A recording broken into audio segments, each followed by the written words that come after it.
Hey guys, welcome back to Vince Bell Custom. So today I'm sharing with you a Sideshow Collectibles premium format storm statue that I converted into the Jim Lee version.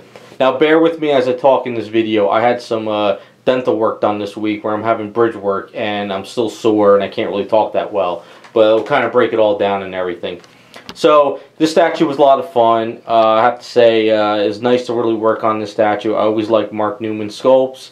And I have to say this is an underrated statue only because I think it's the version that they use. I think if Sideshow actually went with the Jim Lee white version, the statue would be way more popular. But it was pretty fun to actually take it and convert it. So I think it really works now. So, one of the hardest parts about the whole statue is engineering the cape. And I'll stop the video a little while and I'll show you the engineering video that I made about how I did this, because I did that before I'm making this part of the video so you can see how I put it together.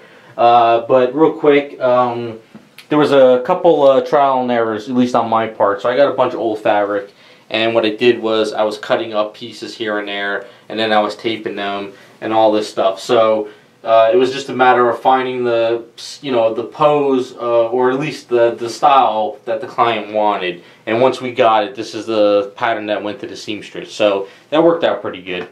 So let's get in a little bit closer. Real quick, we'll give a little bit of a turn so you guys can see the whole design. I think it really works pretty good. There was a lot of custom work only because the statue was damaged. The one ankle was broken, I think the other leg was broken, and the arm was broken. I forget, it's been a while since I started it. But after that went through, it was just a matter of engineering the cape. I mean, the custom work itself was pretty straightforward. It's just that when you get into something where you want to put cloth on the statue, you got to kind of engineer it. And since she has the shoulder pads, it kind of worked out in my favor. So let's start off with the heads, so we can kind of break all this down. So this is, I don't know, this is the AX statue too, so I could only use one right hand the way everything worked, so we didn't use this hand. But I don't know which head is which, but each head had that headgear on, so I had to actually Dremel that off, kind of rebuild the cheeks, and then fix up the hair. So I like this head the best, only because the hair is more wavy and it kind of looks like Storm from the Jim Lee era. So I just had to Dremel that out. I built out the hair, and then I added the earrings. I'll explain how I did the earrings in a second, but let's pop on the other head so you guys can see how this worked out. Same thing, I had to take out the headgear, and then I had to kind of rebuild the hair. Now also with this head, I actually had to Dremel out the hair around there so it wouldn't hit the shoulder pad. So that's kind of something I had to do with this head. But it wasn't really that hard, it's just Dremeling out and rebuilding the hair. But I think it worked out pretty good. Now the client is not a fan of the pupils on Storm because he thinks that whenever she used her power she always had the white eyes anyway. So that's kind of what we ran with, and I kind of like that better. I always like to try to keep it as true to the comic as possible. At least, maybe like color of eyes. Do they have pupils? Don't they have pupils? And stuff like that.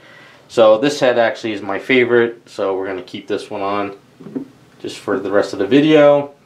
So on to the earrings. Now I had to make 4 earrings, and then plus, as you can see in this head, the earrings are opposite of each other, as you can see. So we have the, this piece going this way and that piece going that way. So am I going to sculpt 4 earrings? No, not really. So what I did was, and we'll kind of go over here, and let's see, right, so, okay. So we had these 2 little molds, right? And then this little piece right here, as you can see, I sculpted this little lightning bolt. And I sanded it down on both sides. So then what I did was, this is called needle mold. You can get cheaper ones at like Michael's and AC Moore and stuff. And what you do is, you mix it up, you roll it up, and then you just push this piece into it, and you let it sit for like 20 minutes, and it becomes a mold. This isn't really good for like, big molds. It's good for like little things like this. And then what I did was, I got 2-party resin, which cures in like 5 minutes, and then I put a couple drops of resin there with a piece of wire like this, except what I did is I took the wire and I kind of like did a little bit of a bend like this, and I kind of taped it, and I let it sit on something. Of course I made it nicer than this, and then I let it cure and I popped it out, and then I would have the earring on a little piece of a thing. I could paint it, and then I cut it off, and then I just glued it into the ears. So that worked out in my favor for the earrings. So I had to make 4 of those, and then boom, you got earrings for Storm. So that worked out. Now on to the outfit. So what we're going to do is we're going to stop the video now, and we'll show you how I engineered the shoulder pads with the hands and the cape, so it gives you a bit of a better idea. We'll come back and we'll talk about the rest of it with the paintwork. Alright, so this is how I kind of came up with the idea with the cape. Now, as you can see, her shoulders are not actually sculpted correctly, so what happened was I made up these shoulder pads. As you can see, the shoulder pads got these little clicks. These is metal, and then there's a hollow brass rod in there with magnets, so these click in here like so, right?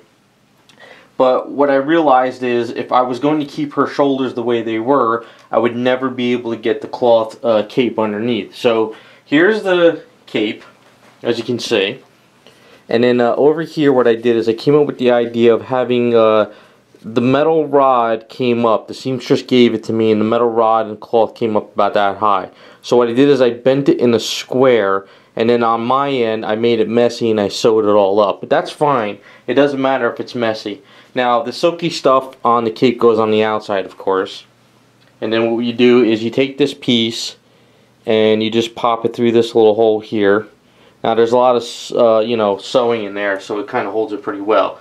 So now because I have the space in here, this is able to go into her shoulder and actually touch the resin, so it's not pushing it up.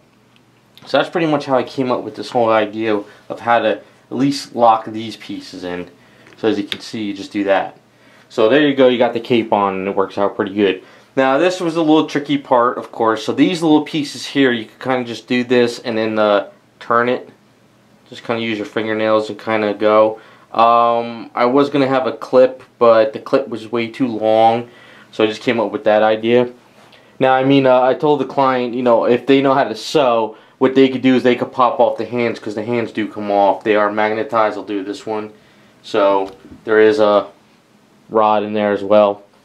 I told them if you know how to sew, you can actually take this little loop out that's here. As you can see, we'll get a little bit closer. And then what you could do is you can actually sew this to the hand, and then you can have the hands attached to the cape, and you could do it that way. So that's kind of pretty much how I came up with the cape. I think it was the only way it was really going to work. It's pretty much the way that I did this is because there's room for error. Of course, you know, we would love to have the cloth wrap around the thing, but that wasn't going to work, and the seamstress isn't going to go that far. She's just more or less, you know, she's like retired, and she just does doll stuff, so I can only go as far as like, here's a pattern, kind of do this, and then I have to do the loop stuff. But I mean, you know, there's definitely ways of fixing this stuff if you really wanted to. I mean, like I said, if you know how to sew, you can actually take this loop out, and you can take the hand and you can sew it on your own, and you can have the cloth attached to there. But since I'm not very good at sewing, I wouldn't attempt it. But I mean, if you know somebody who can sew, you can kind of do that. But that's pretty much how I came up with the cape. It was just a matter of getting these shoulder pads first, because like what I did was I laid the eaves over the shoulders. I let it sit, and then I started shaping it and cutting it out, and I added the circles after I got the pads pretty much going. So that's pretty much how that worked out. And that's pretty much, so we'll go back to the video and we'll finish it up. Okay, so you pretty much saw how I engineered the cape, and I think it worked out pretty good. It was just a matter of, once I sculpted all these wrinkles out in her arms, and I did all this work over around in here, what I did was, I laid a magic sculpt over each shoulder, well, in kind of like almost the same exact shape, but I let it cure overnight, and then the next day I kind of sanded it down, and I shaped it, and I sanded it, and I shaped it, and I kept building it out, and then pretty much when I got it the look I needed, I Dremeled out the shoulders, because I knew I was going to have that cape sit underneath these shoulder pads. Of course, when you take off the shoulder pads, you know, it's not, you know, you don't see her bones or anything because I Dremeled it all out, but when the shoulder pads are on, you get the feeling that they're there anyway. So it worked out. And then once I pretty much got the shoulder pads going, I added these little X's because I made these myself. I added these little stripes. I added all this stuff over here. I did all the wrinkling. I added the hands. I added a little bit of wrinklings in the crotch areas. I can't really show the booty shot because the cape is in the way, but there is a couple little bit wrinkles underneath the booty just to give it a little bit of a cloth look under there in case you want to check it out. And then that was pretty much it. I also filled in the boots, because she does have those high boots anyway, so it works out pretty good where I just had to fill in those 3 holes on each boot. And then after that, it was just a matter of painting her up. And so we'll kind of talk about the paintwork. The skin tone is Garage Kit Colors African Fleshes, but mixed in with my own transparencies and P3 flesh tone. I did a Storm custom statue a while back, and I did a video series on how I painted up the skin tone. I'll link that in the description. So I kind of follow the same thing because I want to give her that, you know, like that you see in those like magazines where they're all kind of like, they got that really nice lighting and color and stuff. So I kind of try to follow those like magazine looks and stuff, even though they're not real, but just, you know, for a statue, kind of go with it. And then as far as the paint work, I did a Dark Phoenix Sideshow statue where I painted her in a white pearl. And this is kind of the same thing, but this one added a lot more whites to it. And it may look silver and it may look white, so I think it pretty much works for her. And I think it just kind of, see, when you turn her, you get all those nice pearls shining on her outfit. So I think it worked out pretty good. Now, you may be asking, why are the shoulder pads more white than the outfit? Because I figured her outfit's going to be silky, and her shoulder pads are going to be kind of either a plastic or a metallic, you know, or metal. So what I did was, I did a Duplicolor gloss white enamel on the pads, the shoulder pads. I let that cure, and then I did a really lighting misting and a buffing of MacLeod chrome. So the shoulder pads feel more like a white metal than just white or a pearl white. So it's got kind of that feel like maybe it's kind of like a car paint, you know, like it's like a nice white car or something with a little bit of metallic look. So just something a little bit different, but I think those shoulder pads work out good with the cape because it feels a little bit, you know, it feels like it's in match with the cape a little bit. So I think it worked out pretty good. And then of course the X's on her shoulder pads, I sculpted those as well. I added those on. It's chrome silver, red clear, and then black, of course. And then the rest of the outfit's just pearlized gold. And then that's pretty much it. I mean, it's a straightforward statue. It's just a matter of engineering the cape, and once you get past the engineering of the cape, the paintwork is pretty much, you know, it's pretty easy. It's not really that hard. And then, of course, the last thing on the whole statue was the base. Now, when I masked her up, I masked up the whole base, but I had to keep a little bit of a opening here because I had to get to this boot, you know, to paint it all up. So, a lot of white paint went on there, so after that I had to touch it up. And the base felt very gray. It was just all gray. So instead of trying to force lighter gray on the rocks, I decided to go into all the cracks and add a lot of browns into it so it feels a little bit more dirtier and it brings out the rocks a little bit more. So it's kind of the opposite than trying to bring out the rocks. You darken up the cracks. So that's what I did. So it's a lot of washings of browns and transparency stuff in there. I think that worked out pretty good. So it kind of brings out the base a little bit more. So, I mean, there you go. It's Jim Lee Storm. Hopefully you guys like the way she came out. I had a lot of fun. Maybe someday, if I ever get a chance to find another one, I can make the Extreme X-Men version because I think that's my favorite. But, pretty cool. So, there you go. Hopefully you guys like the way she came out. Let me know what you guys think. And hopefully you guys liked what I did in the beginning of the video, showing some of the work in progresses. I think I'm going to try to do that more with videos too as well, just so you guys get an idea. Oh, and also one last thing about the cape. When the seamstress did this is more for the client too. This wire is it's not like a thick wire like Sideshow stuff, so you can't really like, you know, sit there and bend it, it'll break. But what you want to do is with this wire, you kind of just use it and you kind of, you know, you just go with it. You know, you just kind of have fun with it.